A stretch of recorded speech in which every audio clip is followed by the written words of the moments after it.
कि last class में हमने क्या डिस्कस किया था? शून्यवादी। कुछ लोगों की क्या धारणा होती है कि हम शून्य से आए हैं, हमें शून्य में ही मिल जाना है। शून्य का अर्थ क्या होता है? कुछ नहीं। तो हम कुछ नहीं से आए हैं, कुछ नहीं में हमें मिल जाना है, तो हम भी तो कुछ नहीं हुए, पर ऐसा तो है नहीं। तो ये सब क्या है? अविद्या है। एक बहुत अच्छा रिफ्लेक्शन आ रहा था कि अभी अगर हम इस भक्ति के प्रोसेस पे नहीं होते तो हम भी तो अभी इन फालतू चीजों में लगे रहते। भगवान को निराकार समझ रहे होते, या समझ रहे होते हम तो शून्य से आए हैं, शून्य में मिल जाना है। कितने ज्यादा फॉर्चुनेट है हम कि कृष्णा ने हमें चुना, हम उनको सर्व कर पा रहे। नहीं तो हम भी तो अभी, और सच में ये सब चीजें सोचकर डर लगता है कि सामने वाले ऐसे सोचते हैं, उनकी ये धारणा होती है। अगर हम भी इन चीजों में लगे होते तो कितनी दुर्गति होती हमारी, फिर से पटके जाते हैं हम। बहुत फॉर्चुनेट है हम कि हम इस प्रोसेस पे है, हमें भक्तों का संग मिला है, भक्ति करने कर पा रहे हैं हम। समझना चाहिए इस चीज को। तो देखिए, किंतु हम शून्यवाद रिक्त नहीं हो सकते क्योंकि हम देहधारी जीव है, देह है हमारा। इसका अर्थ यह नहीं कि हम अपना शरीर परिवर्तन करते हैं इसलिए हम समाप्त हो गए हैं। तो देखिए, ये तो सबको ये तो चीज पता है कि हम ये शरीर नहीं है, हम आत्मा है। तो जब शरीर परिवर्तित हो रहा है, आप देखेंगे हर क्षण परिवर्तित हो रहा है। आज हम सुबह जो थे वो अब हम नहीं है, पहले का तो कहना ही क्या। तो इसका मतलब ये नहीं है शरीर परिवर्तित हो रहा है तो हम नष्ट हो रहे हैं। ये शरीर नष्ट हो रहा है क्योंकि ये नश्वर है, लेकिन आत्मा तो शाश्वत है। आत्मा का ये स्वरूप नहीं है। भौतिक प्रकृति के प्रभाव से मुक्त होने के पूर्व यह समझ लेना चाहिए कि हमारा वास्तविक स्थान कहाँ है और हमें जाना कहाँ है। यस, ये बहुत, देखिए हम भक्ति कर रहे हैं, हमें इन चीजों का पता है, तो इसलिए ज्यादा हम इन चीजों के बारे में विचार नहीं करते। लेकिन आप सोचिए, जिन लोगों को पता ही नहीं है ये चीज कि गोलोक वैकुंठ जैसा भी कुछ है, उनको पता नहीं है कुछ भी, उनका क्या।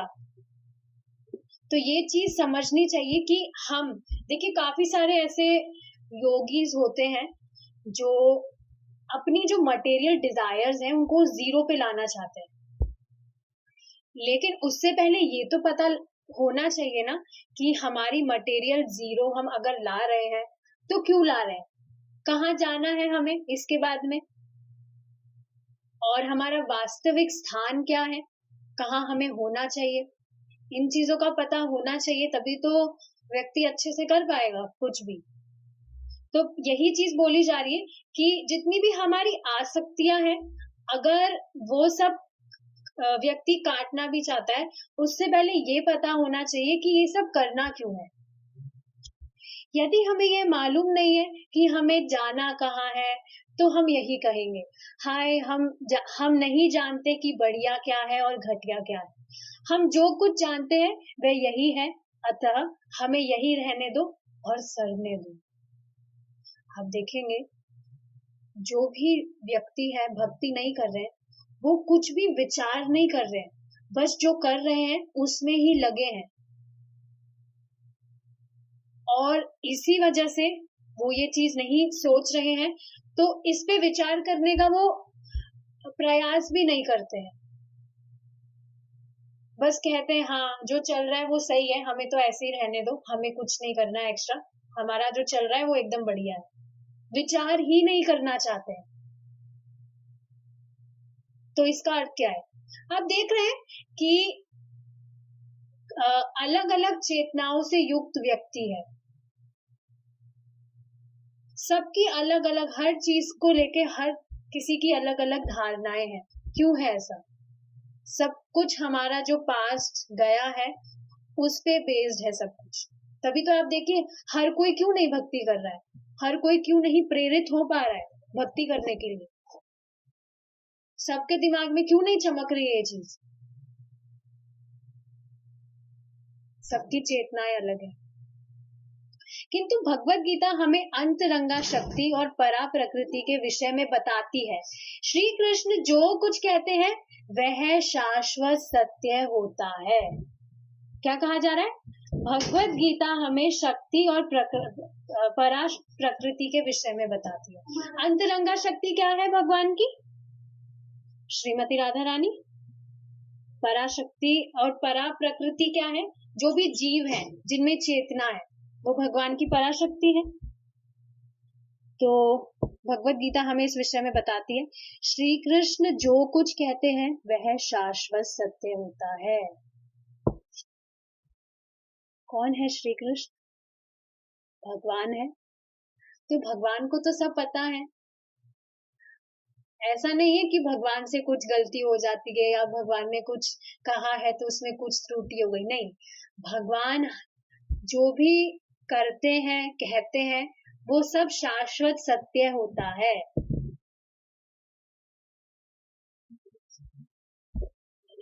उसमें परिवर्तन नहीं होता। तो ऐसा नहीं है कि भगवान ने जो गीता ज्ञान दिया था वो टाइम के साथ बदलता रहता है। नहीं, वो ज्ञान शाश्वत है। चाहे से युग चेंज होते रहे लेकिन जो वो ज्ञान है वो हमेशा वैसे ही रहता है, उसमें कुछ परिवर्तन नहीं आता है। हमारा वर्तमान व्यवसाय क्या है अथवा अर्जुन का व्यवसाय क्या था, इससे कोई अंतर नहीं पड़ता। समझ पा रहे हैं आप कि पहले पास्ट में क्या हुआ या अभी क्या हो रहा है, इससे कुछ फर्क नहीं पड़ता है। जो भगवान ने गीता ज्ञान दिया है उसमें कोई परिवर्तन नहीं आता है, चाहे से कैसी ही सिचुएशंस आती है। वर्सेटाइल है वो, वर्सेटाइल नहीं अडेप्टेबल बोलेंगे कि हर कोई सिचुएशन में अडेप्ट हो जाता है वो। आई होप समझ पा रहे हैं। तो इससे कुछ फर्क नहीं पड़ता, हमें केवल अपनी भावना में बदलाव लाना है। और आप ये भी देखेंगे भगवान जो उपदेश दे रहे हैं, जो भी इंस्ट्रक्शन दे रहे हैं, व्यक्ति वो यथारूप उसे फॉलो करता है तो जीवन में परिवर्तन आता ही है। काफी व्यक्ति है गीता पढ़ते हैं लेकिन अगर देखिए कुछ भी नॉलेज हम ले रहे हैं, कुछ भी ज्ञान हम ले रहे हैं, अगर हम उसे अपने जीवन में प्रैक्टिकली उसको फॉलो नहीं कर रहे हैं तो क्या लाभ है ज्ञान लेने का? जब भी हम कुछ भी नॉलेज हम लेते हैं उसको प्रैक्टिकली फॉलो करेंगे तभी तो परिवर्तन आएगा हमारे जीवन में। नहीं तो कोई लाभ कैसे होगा अगर कुछ हम फॉलो ही नहीं कर रहे हैं तो। जैसे हमें बताया गया है, हमारे जो स्पिरिचुअल मास्टर का फर्स्ट इंस्ट्रक्शन है चैंट 16 राउंड्स। चैंटिंग अगर कर ही नहीं रहे कि हाँ बस सुन रहे हैं, हाँ चैंटिंग अच्छा है करना चाहिए, कर ही नहीं रहे तो फिर लाभ कैसे होगा? तो कुछ भी नॉलेज अगर दिया जाता है उसको प्रैक्टिकली फॉलो करेंगे तभी ट्रांसफॉर्मेशन होगा लाइफ में। तो देखिए ये कहा जा रहा है कि जो भी भगवान ने ज्ञान दिया है वो परिवर्तित नहीं होता है। परिवर्तन किसमें करना है? हमारी भावना में। इस समय हम केवल स्वार्थ भावना से प्रेरित है किंतु हम यह नहीं जानते कि हमारा वास्तविक स्वार्थ क्या है।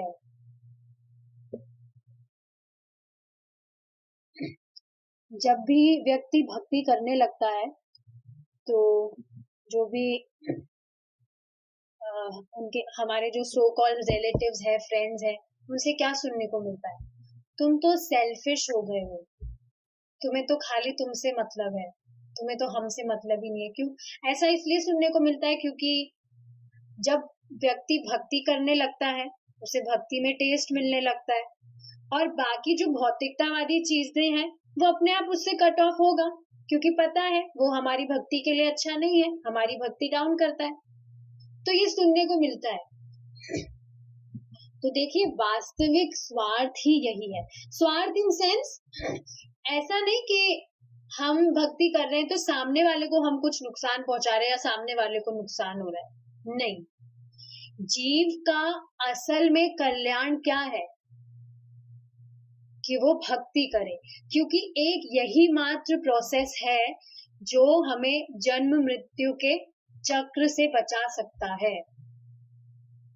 आप और कुछ भी चीज देख लीजिए, कुछ भी चीज कर लीजिए, कुछ भी हमें ये जो सिचुएशन है इससे नहीं बचा सकती है। सिचुएशन मतलब ये जो बर्थ और डेथ का साइकिल है। तो स्वार्थ तो नहीं बोलेंगे इसको, स्वार्थ नहीं है ये। और आप देखेंगे जब भी व्यक्ति भक्ति करने लगता है तो दूसरों के लिए भी अपने आप वो कल्याणकारी हो जाता है। क्यों? क्योंकि पहले देखिए जब व्यक्ति भक्ति नहीं कर रहा था तो माया वाली चीजें कर रहा था, और दूसरों को भी वो किन चीजों के लिए प्रेरित करेगा? मायावादी चीजों के लिए प्रेरित करेगा, भौतिकतावादी चीजों के लिए प्रेरित करेगा। उसमें कहाँ दूसरे का कल्याण है? पर जैसे ही व्यक्ति ने भक्ति करना स्टार्ट किया, प्योरिफिकेशन उसका जैसे जैसे होता है, वो देखता है जीवन में परिवर्तन आ रहा है, दूसरों को भी वो प्रेरित करेगा, दूसरे भी उनसे इंस्पायर होंगे, और वो भी जब भक्ति करना स्टार्ट करेंगे तो ये तो कल्याण ही तो हुआ है। तो देखिए जब भी स्पेशली जब नए डिवोटीज भक्ति करना स्टार्ट करते हैं तो इसमें घबराने वाली कोई चीज नहीं है। ये चीज समझनी चाहिए कि अगर हम भक्ति नहीं कर रहे हैं तो वो सबसे ज्यादा डेंजरस चीज है। अगर हम हमारे परिवार वालों से भी प्रेम करते हैं, सच में प्रेम करते हैं, तो उन्हें भक्ति के बारे में बताएंगे। हो सकता है इस टाइम वो नहीं समझ रहे हो, पर हमें हमारे जो डिसीजन है उसमें अडामेंट रहना चाहिए, अटल रहना चाहिए। हाँ, ऐसे नहीं कहा जा रहा सामने आप द्वेष करने लग जाए, द्वेष करने के लिए नहीं कहा जा रहा है, पर समझना चाहिए कि अगर आप किसी का कल्याण करना चाहते हैं तो एकमात्र अगर आप उसे भक्ति के प्रोसेस में ले आते हैं, कैसे भी उसने भक्ति करना स्टार्ट कर दिया, वो ही असल में कल्याण है। देखिए इस जगत में जितने भी परोपकारी चीजें हैं, जितनी भी परोपकारी चीजें, पुण्य धर्म, आप किसी की किसी चीज में सहायता करते हैं, कुछ भी, कितनी भी परोपकारी चीजें हैं, वो भी अगर आप किसी को भक्ति में लेकर आते हैं उसके इक्विवेलेंट नहीं है। क्यों? क्योंकि जब आपकी वजह से कोई व्यक्ति भक्ति करने लग रहा है तो आपको पता नहीं है आप उस पर कितना बड़ा उपकार कर रहे हैं। अनादि काल से वो यहाँ फंसा हुआ है। जैसे फॉर एग्जाम्पल कोई व्यक्ति खाई की तरफ जा रहा है, आपने उसे वहां जाने से रोक लिया, तो क्या आपने उसका भला नहीं किया?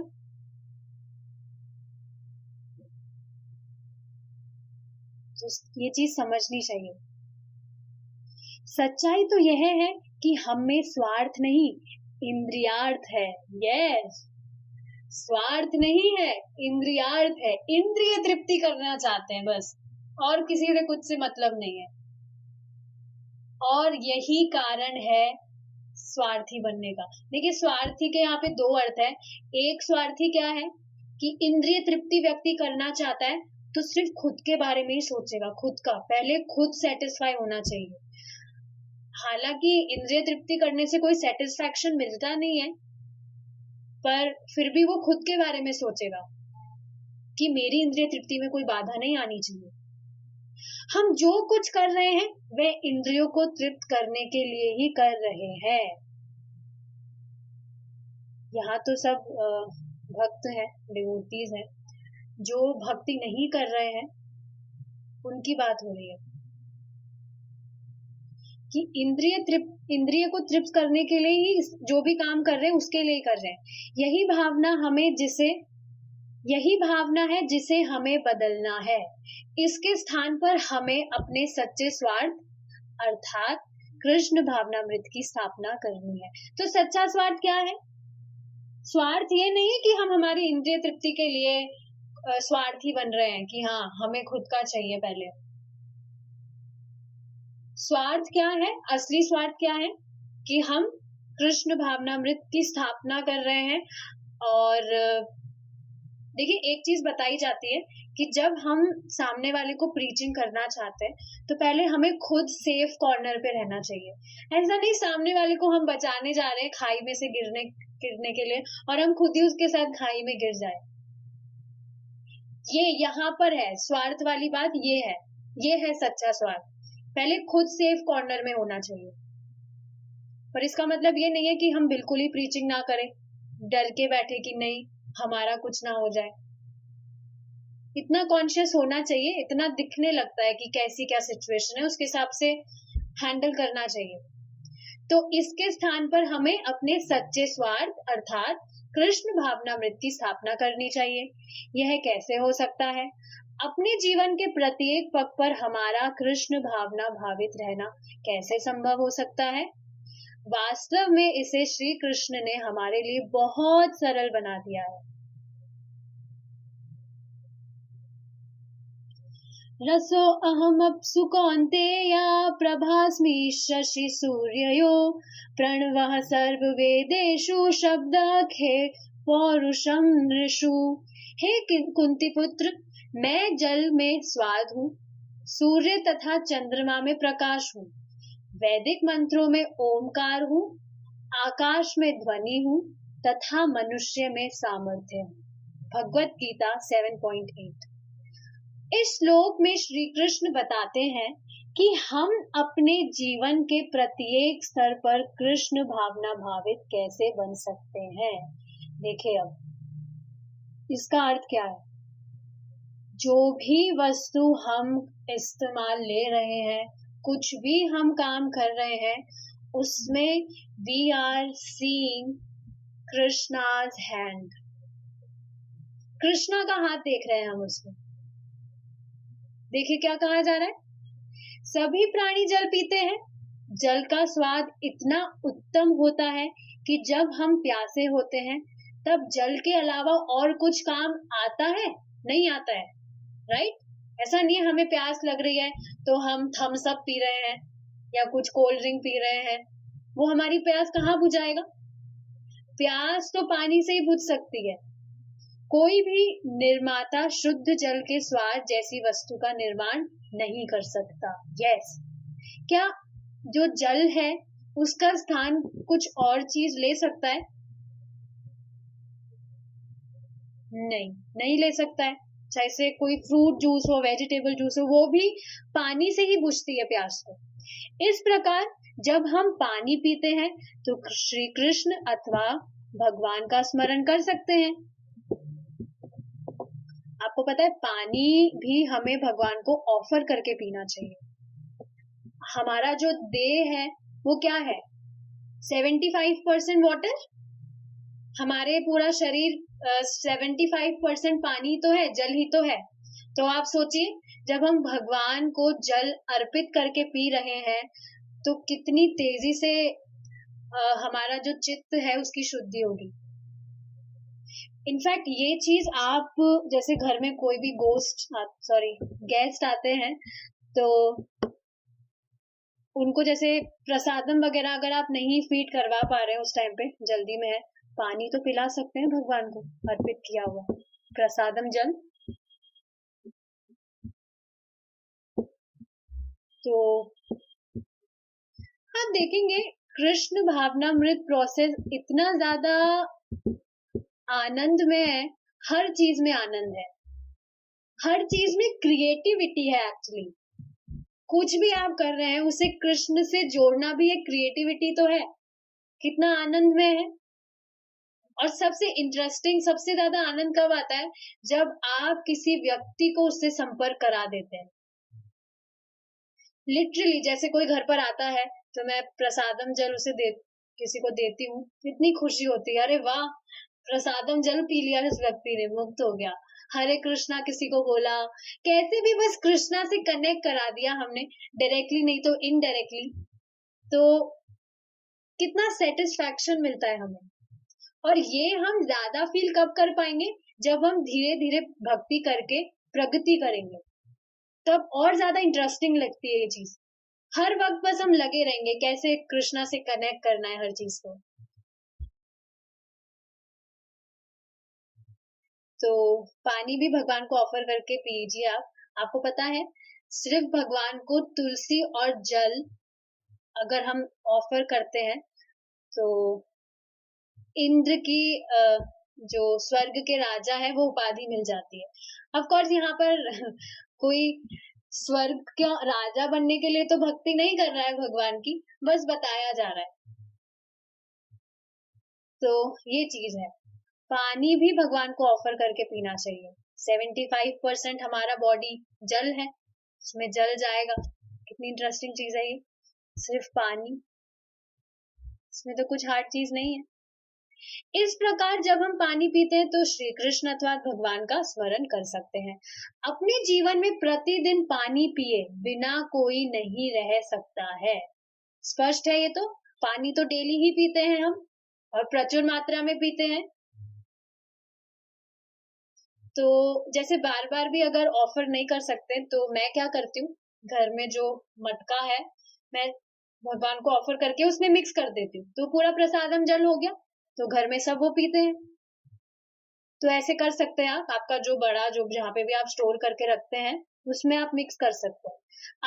अतः कृष्ण भावनामृत तो प्रतिक्षण विद्यमान है, इसे हम भुला ही कैसे सकते हैं.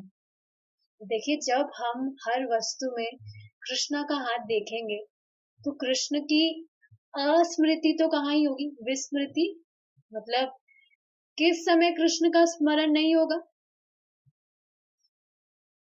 इसी प्रकार जब कहीं थोड़ा प्रकाश होता है वह भी श्री कृष्ण ही है. परव्योम में ब्रह्म ज्योति अर्थात मूलभूत तेज श्री कृष्ण की दिव्य देह से निकलता है. इसका अर्थ क्या है. भगवान के धाम में प्रकाश के लिए सूर्य या चंद्रमा नहीं होता है. भगवान के खुद के दिव्य शरीर से प्रकाश निकलता है. तो आप देखिए, जब भी, अब ऐसा तो है नहीं ना कि अंधेरा रहता है, प्रकाश तो हर वक्त ही रहता है पूरे दिन में. तो कैसे भगवान का स्मरण नहीं हो सकता है. जहां कहीं थोड़ा प्रकाश होता है वह भी श्री कृष्ण है. यह भौतिक आकाश आच्छादित है. भौतिक जगत का मूलभूत स्वभाव अंधकार है, जिसका अनुभव हम रात्रि में करते हैं. यह जगत कृत्रिम रूप से सूर्य से, चंद्रमा के परावर्तित प्रकाश से और विद्युत से प्रकाशित किया जाता है. तो देखिए, ये तो भौतिक जगत है. भौतिक जगत मतलब अंधकार. तो अंधकार सिर्फ, देखिए, प्रकाश की बात तो हो रही है यहाँ, पर प्रकाश के अलावा जो अविद्या है वो भी तो अंधकार ही तो है. जैसे हम बोलते हैं ये व्यक्ति तो अंधकार में डूबा है, तो इसका अर्थ क्या है कि उसके शरीर में लाइट नहीं जल रही. नहीं, अविद्या से ग्रसित है. इसका अर्थ ये है. तो यही चीज बताई जा रही है कि इस भौतिक जगत में तो सूर्य, चंद्रमा या बिजली से प्रकाशित किया जाता है, लेकिन भगवान के धाम में स्वयं भगवान के दिव्य शरीर से प्रकाश निकलता है. कहाँ से आ रहा है वह प्रकाश. देखिए, जो सूर्य, चंद्रमा, जो भी इत्यादि बात हो रही है, सूर्य ब्रह्म ज्योति या आध्यात्मिक जगत के तेज से प्रकाशित हो रहा है. आध्यात्मिक जगत में सूर्य, चंद्रमा या विद्युत की कोई आवश्यकता नहीं होती है, क्योंकि वहां तो प्रत्येक वस्तु ब्रह्म ज्योति से प्रकाशित है. इस पृथ्वी पर हम जब भी सूर्य का प्रकाश देखते हैं तब श्री कृष्ण का स्मरण कर सकते हैं. क्लियर है. ठीक है. अब हमारा जो नेक्स्ट है, we will discuss it tomorrow. Time up हो गया है.